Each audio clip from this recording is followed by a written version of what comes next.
పల్నాడు జిల్లా నరసరావుపేట భరంపేట వెంకటేశ్వర స్వామి గుడిలో దుండగుడు చోరీకి యత్నించారు. తెల్లవారుజామున చోరీ చేయడానికి దొంగ గుడిలోకి ప్రవేశించాడు. ఆలయంలోని హుండీని సుత్తితో పగలగొట్టి చోరీకి యత్నించాడు. హుండీ తెరుచుకోకపోవడంతో దొంగ అక్కడున్న వస్తువులను చెల్లాచెదురుగా పడేశాడు. స్థానికుల రాకను గమనించి దొంగ పరారయ్యాడు.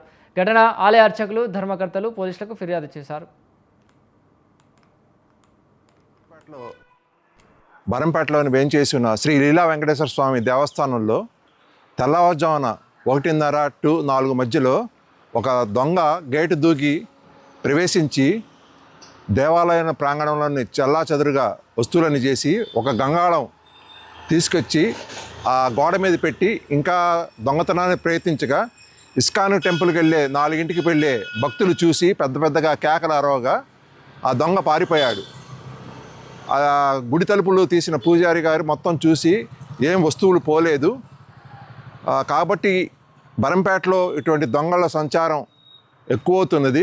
కావున పోలీసుల వారు నిఘా పెట్టి ఈ భరంపేటలోని భక్తులకు పుర ప్రజలకు సెక్యూరిటీగా ఇవ్వాలని చెప్పి నైటు పెట్రోలింగ్ కూడా ఏర్పాటు చేయాలని చెప్పి ఈ భరంపేట లీలా వెంకటేశ్వర స్వామి భక్త సమాజం తరఫున కోరుకుంటున్నాము.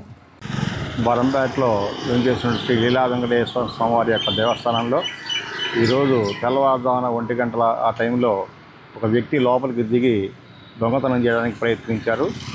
అది 4ంటికి కృష్ణుడికి గుడికి వెళ్ళేటువంటి భక్తులు చూసి వాళ్ళు అరవంగా వాళ్ళు బయటికి పారిపోవడం జరిగింది.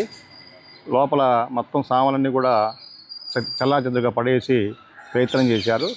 వస్తువులు అయితే మాత్రం ఏమీ పోలేదు.